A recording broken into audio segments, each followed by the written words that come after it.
On va tout simplement juste, parce que si on fait une voiture qui roule, c'est pour avoir une animation. Et si c'est pour avoir une animation, c'est quand même, je trouve, bien triste de n'avoir qu'un plan large et de voir une petite voiture tourner comme ça. On a un peu envie de faire un mini-film. On a envie d'avoir plusieurs angles de la voiture, de la voir passer à différentes vitesses, de la voir peut-être de loin mais aussi de très près, et voir comment, genre pouvoir notamment illustrer la vitesse à laquelle elle va. Et donc pour ça, on va placer plusieurs caméras. La raison pour laquelle je place les caméras avant qu'on parle décor, texture ou quoi que ce soit, c'est que en fait, parce qu'on va sûrement créer la route, donner une impression de mouillé peut-être, enfin genre voilà, vraiment bosser sur des textures. Si on veut arriver à ce résultat-là, il se trouve que ça va quand même charger notre scène Blender, enfin le fichier va devenir très lourd. Et donc du coup, c'est mieux de savoir où sont nos caméras, comme ça, aux endroits qui ne seront pas filmés, eh ben, on s'embêtera pas à créer des textures en trop, des géométries en trop qui viendront alourdir inutilement notre fichier. Donc c'est pour ça qu'on commence par les caméras. Comment est-ce que je place une caméra pour donner cette impression de vitesse? Et on va faire un truc, c'est que y a un aspect qui est totalement logique, c'est si la caméra bouge en même temps que l'objet, en fait, l'objet a l'air d'aller à la même vitesse. Vous vous souvenez de l'exercice de l'objet qui tourne sur lui-même et la caméra qui tourne autour en même temps, à la même vitesse. Ouais, oui. On a l'impression que du coup l'objet est immobile. Oui. Donc, techniquement, logiquement, si on veut montrer la vitesse, il faut que la caméra soit fixe. Elle soit fixe, soit, mais là, techniquement, on est presque en vue de caméra fixe, mais on voit juste la voiture se déplacer sur tout le parcours. On n'a pas nécessairement une impression, enfin, on peut dire qu'elle va plus vite ou moins vite si je la fais accélérer ou ralentir, mais pour vraiment, faire plusieurs plans, un peu comme dans un film ou comme quand vous regardez une course, on va poser une première caméra qui, du coup, tout simplement, caméra, on l'amène sur notre géométrie.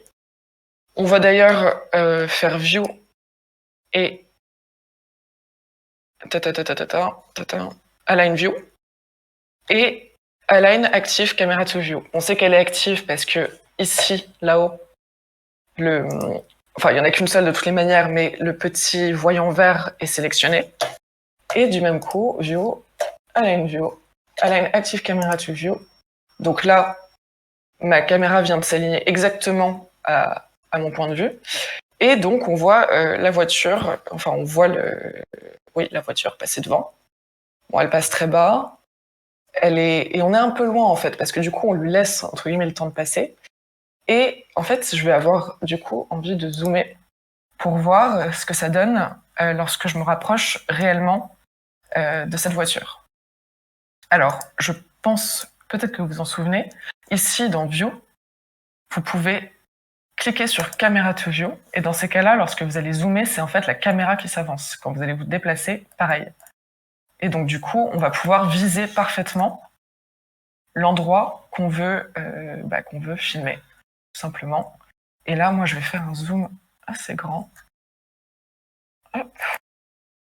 Voilà, j'aime bien la contre-plongée en plus. La voir un peu du dessous. C'est un plan sympa.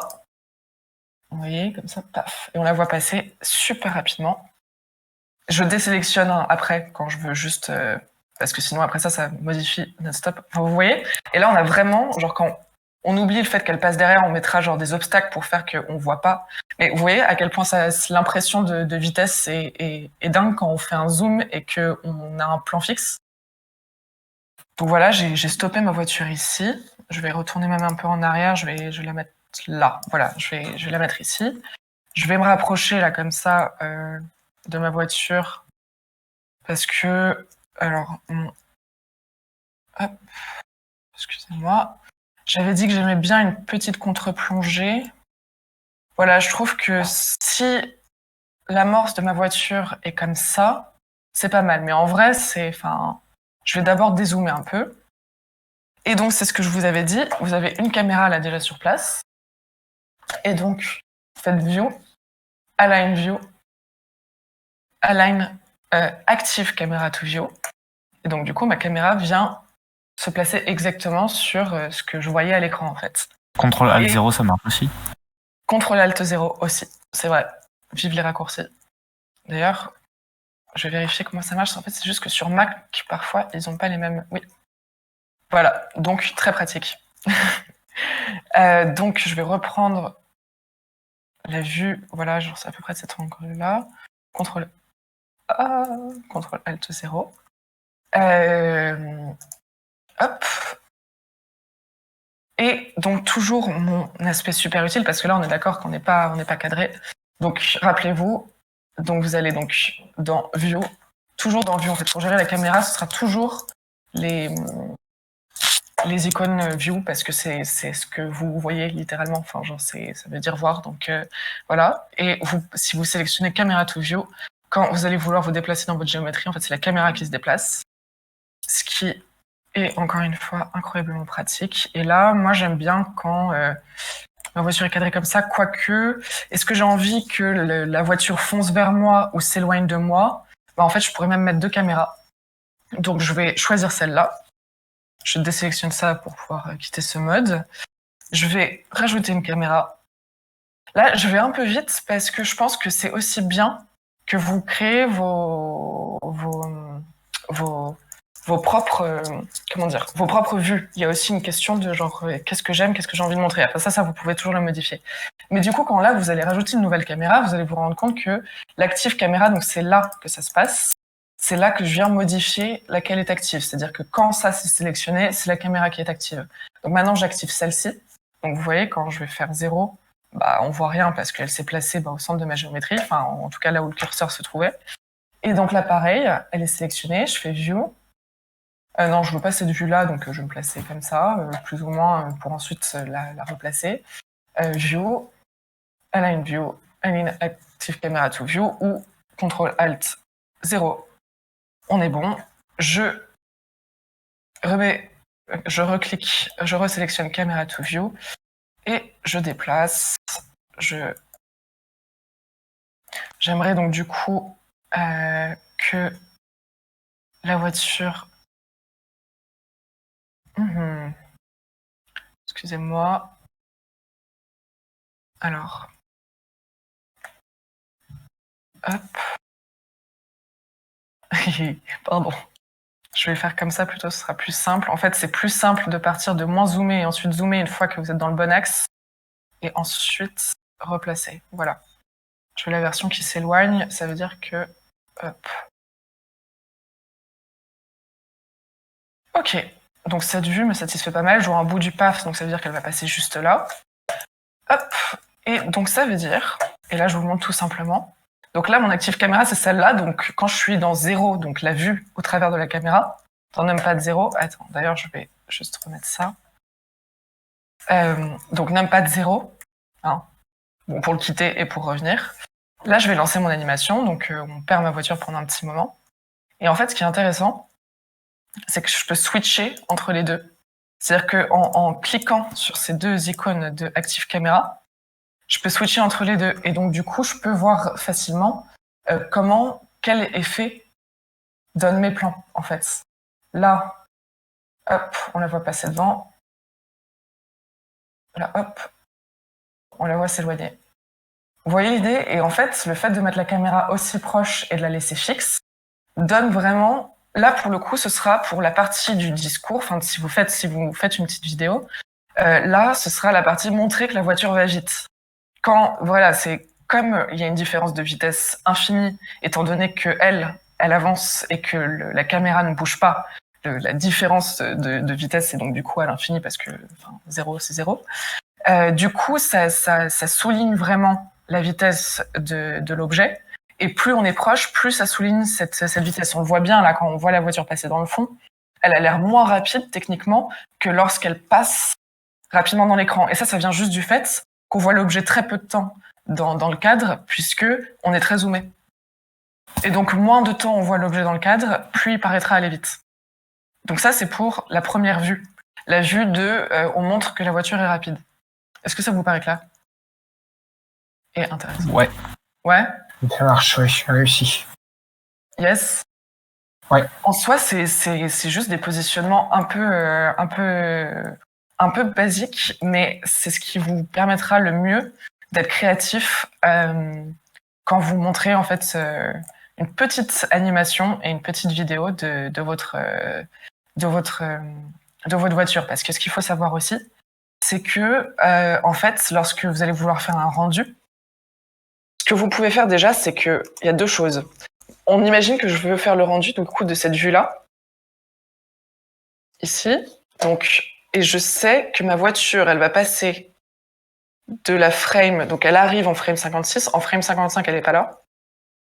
Et donc, du coup, de la frame 55, et elle quitte en 59, enfin, les plus dans l'écran, on va pouvoir faire un rendu, en fait, uniquement de ces frames-là. Donc, il faut le préciser dans le rendu. Là, donc, du coup, je dis que mon frame start, c'est 55, que ça finit à 59. Hop. Et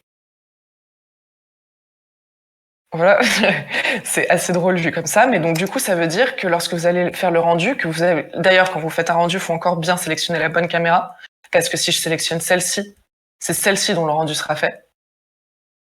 Et donc du coup, là, je sélectionne celle-là, parce que c'est celle-là qui m'intéresse, et je vais pouvoir faire render animation, et comme ça, j'aurai juste cette partie-là. Et quand vous aurez une autre caméra, et que, en fait, la caméra, elle sera à l'autre bout du parcours, vous pourrez, genre, en sachant à quel keyframe votre voiture passe, reframer, en fait, tout simplement, refermer